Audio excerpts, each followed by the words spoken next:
दोस्तों मैंने एक चीज़ नोट की कुछ दिन वहाँ पर रहने के बाद कि एंटोनियो के साथ जो है वो बहुत इम्तियाज़ी सलूक किया जाता है। इम्तियाज़ी सलूक ये नहीं कि उसको कोई प्रोटोकॉल दिया जाता था या चाय वगैरह पिलाई जाती थी, इसमें मतलब फ़र्श साफ़ करना डिपार्टमेंट का, फिर मैनेजर्स वगैरह के लिए चाय बनानी। इसके अलावा मैंने उसको कई दफ़ा वॉशरूम वगैरह भी साफ़ करते हुए देखा। लेकिन हैरत की बात ये थी, जिस डिपार्टमेंट में जॉब थी, मेरा काम ये था कि कंप्यूटर जनरेटेड प्रिंटेड जो है वो लिस्टें होती थी, उन लिस्टों के मुताबिक कोल्ड रूम्स में और स्टोरेज रूम में जाकर, दोस्तों ये मेरे लिए बहुत ही हैरानी वाली बात थी। मैंने हैरानी के आलम में उससे पूछ लिया कि भाई अगर करोड़ों का काम, अरबों का काम तुम्हारे वालिद का है। अस्सलामुअलैकुम दोस्तों, मोहम्मद अजीम हयात यूके के शहर लंदन से हाज़िर खिदमत हूँ एक और वीडियो के साथ। दोस्तों हमारे एक जानने वाले ने अपने एक नातजुर्बाकार बच्चे को लाखों रुपए का कारोबार सिर्फ इस ज़िद और अना में आकर करवाया कि उनके एक जानने वाले ने अपने बच्चे को वो काम करवा के दे रखा था। और दोस्तों पैसे की फरावानी और ज़िद में आकर उन्होंने ये काम किया और नतीजा वही जो मतलब एक्सपेक्टेड था कि कुछ अरसे बाद ना सिर्फ वो कारोबार फ्लॉप हुआ बल्कि एक बहुत ख़तीर रकम जो है उसका दुख उनको सहना पड़ा। ये दोस्तों बात मैं आपको क्यों बता रहा हूँ, ये अगली बात जो आप 3-4 मिनट की है, अगर वो सुन सकें, अगर आपके पास वक्त हो तो आपको इस चीज़ का जवाब भी मिल जाएगा और हो सकता है कि बहुत सौ के लिए ये बात जो है वो रहनुमाई भी साबित हो। दोस्तों 1998 में जब मैं पहली बार लंदन आया तो जॉब के लिए मैंने यहाँ पर एक फैक्ट्री थी, चिंगफोर्ड फ्रूट फैक्ट्री, वहाँ पर मैंने जॉब की। और ये फैक्ट्री बहुत बड़ी थी और इसका काम ये था कि यूरोप से सैकड़ों टन माल जो है, फ्रूट जो है, ट्रकों में डेली की बुनियादों पर, रोज़ाना की बुनियादों पर वहाँ पर आता था। इस कंपनी में इसकी कांट छांट होती, ग्रेडिंग होती और ग्रेडिंग के बाद जो है ये फल और फ्रूट जो है यूके के मशहूर जो सुपर मार्केट्स हैं, एस्डा, मॉरिसन्स, सेंसब्रीज वगैरह, वहाँ पर सप्लाई किया जाता था। मेरी जिस डिपार्टमेंट में जॉब थी, मेरा काम ये था कि कंप्यूटर जनरेटेड प्रिंटेड जो है वो लिस्टें होती थी, उन लिस्टों के मुताबिक कोल्ड रूम्स में और स्टोरेज रूम में जाकर हमने ये जांच पड़ताल करनी होती थी कि अगले ऑर्डर के मुताबिक सब माल ठीक है, इसमें कोई कमी बेशी तो नहीं है। और हम वहाँ पर ये काम किया करते थे। उसी डिपार्टमेंट में दोस्तों इटली का एक लड़का एंटोनियो भी काम करता था, जो मेरे से 8-10 माह पहले से वहाँ काम कर रहा था। मेरी उससे दोस्ती हो गई, गपशप भी हो जाया करती थी। दोस्तों मैंने एक चीज़ नोट की कुछ दिन वहाँ पर रहने के बाद कि एंटोनियो के साथ जो है वो बहुत इम्तियाज़ी सलूक किया जाता है। इम्तियाज़ी सलूक ये नहीं कि उसको कोई प्रोटोकॉल दिया जाता था या चाय वगैरह पिलाई जाती थी। इम्तियाज़ी सलूक ये इसलिए दोस्तों मैं कह रहा हूँ कि वहाँ के सुपरवाइज़र्स और मैनेजर्स जो हैं उसको ऐसे काम भी कहा करते थे जो उसकी ड्यूटी में शामिल नहीं थे, जिसमें मतलब फ़र्श साफ़ करना डिपार्टमेंट का, फिर मैनेजर्स वगैरह के लिए चाय बनानी। इसके अलावा मैंने उसको कई दफ़ा वॉशरूम वगैरह भी साफ़ करते हुए देखा। लेकिन हैरत की बात ये थी कि कभी उसके माथे पर बल नहीं था आया, वो हंसी खुशी ये सारे काम करता था। बहरहाल वक्त गुजरता गया, को 8-10 माह का टाइम और गुजरा और एक दिन हमारे सुनने में आया कि एंटोनियो जो है वो इटली वापस जा रहा है। एक दिन दोस्तों एंटोनियो जो है वो वहाँ पर आया हमें मिलने के लिए। तो एंटोनियो की जो ठाट बाट थे वो बिल्कुल अलग से थे।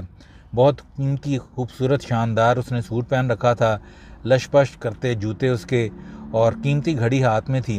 वो बिल्कुल पहचाना नहीं था जा रहा कि ये वही एंटोनियो जो यहाँ पर सफाइयाँ भी करता रहा है। बहरहाल मैंने उससे पूछा कि आप वापस जा रहे हो, इसकी कोई ख़ास वजह है? तो कहने लगा कि एक बात है जो मैं आपको बताना चाहता हूँ, वो ये कि इस फैक्ट्री में जितना भी माल आता है इटली से, वो मेरे वालिद साहब की फैक्ट्री से आता है।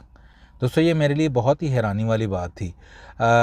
मैंने हैरानी के आलम में उससे पूछ लिया कि भाई अगर करोड़ों का काम, अरबों का काम तुम्हारे वालिद का है तो तुम यहाँ पर इस तरह के काम क्यों कर रहे थे? तो वो कहने लगा ये हमारा जद्दी पुश्ती काम है और जब अगली पीढ़ी को ये काम मुंतकिल करना होता है तो हमारे बड़े जो हैं हमें शहर से बाहर या मुल्क से बाहर किसी ऐसी जगह पर ज़रूर भेजते हैं 1.5-2 साल 3 साल के लिए, जहाँ पर हम इस काम को बिल्कुल स्क्रैच से, मतलब बिल्कुल निचले लेवल से लेके तो जनरल मैनेजर की कुर्सी तक जो है इसको सीखें, इसको देखें, इसके पॉइंट्स जो हैं हम जो हैं वो जान सकें ताकि हम अच्छा कारोबार कर सकें। इसके बाद दोस्तों मैंने उससे पूछा कि यार ये तो चलो ठीक हो गया, लेकिन 8-10 माह तुमने मुझे भी ये नहीं बताया कि तुम मतलब इटली से इतनी अमीर फैमिली से बिलोंग करते, तो वो कहने लगा ये भी हमारे एक किस्म का मुआहदे का हिस्सा होता है कि हमने अपने किसी दोस्त, नए कुलीग या किसी भी साथी को ये चीज़ नहीं बतानी, इस सोच के तहत कि कहीं वो अपनी सोच के तहत हमारा जहन, हमारा ब्रेन वॉश ना कर दें कि यार तुम्हें काम करने की क्या ज़रूरत है, तुम तो ऑलरेडी करोड़पति हो। और तीसरी चीज़ दोस्तों जो मुझे बहुत ही ज़्यादा हैरान कर गई वो ये कि पूरे 2 साल के लिए एंटोनियो जिस मकान के कमरे में रहा किराए पर, उसका किराया, उसके बिजली का बिल, उसका गैस का बिल, खाने पीने के अखराजात और बाकी तमाम लवाजमात वो अपनी उस तनख्वाह में से पूरा करता रहा जो उसको उस फैक्ट्री में काम करने के बाद मिलती थी। करोड़ोंपति, अरबोंपति बाप का बेटा, मतलब अपने वहाँ से बाप की तरफ से उसको 1 रुपए की भी कोई फंडिंग नहीं थी आ रही। ये भी उसकी तरबियत का एक हिस्सा था कि जाओ ज़िंदगी को उस तरह जियो जिस तरह एक बिल्कुल आम इंसान मेहनत करके जीता है। तो दोस्तों आप मुझे ये बताइए कि जब एक शख्स जो है वो इतने निचले लेवल से इतनी मेहनत करके ऊपर को आए, तो वो फिर किस तरह अपने कारोबार को डुबो देगा या उसमें कोई नुकसान होने देगा। तो छोटी सी वीडियो दोस्तों, बस दोस्तों यही है कि आज भी कुछ रोज़ पहले पाकिस्तान का एक स्टूडेंट जो है वो यहाँ पर आया हुआ है और बड़ा पैसे वाला है, कराची से उनका ताल्लुक़ है बच्चे का। तो वो कारोबार करना चाहता था, तो और मुझसे बात हुई तो मुझे कहने लगा जी कारोबार करना। मैंने कहा आपको कुछ की नो हाउ है? तो कहने लगा जी नो हाउ हो जाएगी खुद ही, अब्बू के पास बहुत पैसा है, ये ज़मीन है, वो है, गायें हैं, फलाना जो भी आप समझ लें। तो मतलब इतना कोई 20-50 लाख रुपया हो भी जाएगा, सीखने में तो कोई मसला नहीं है।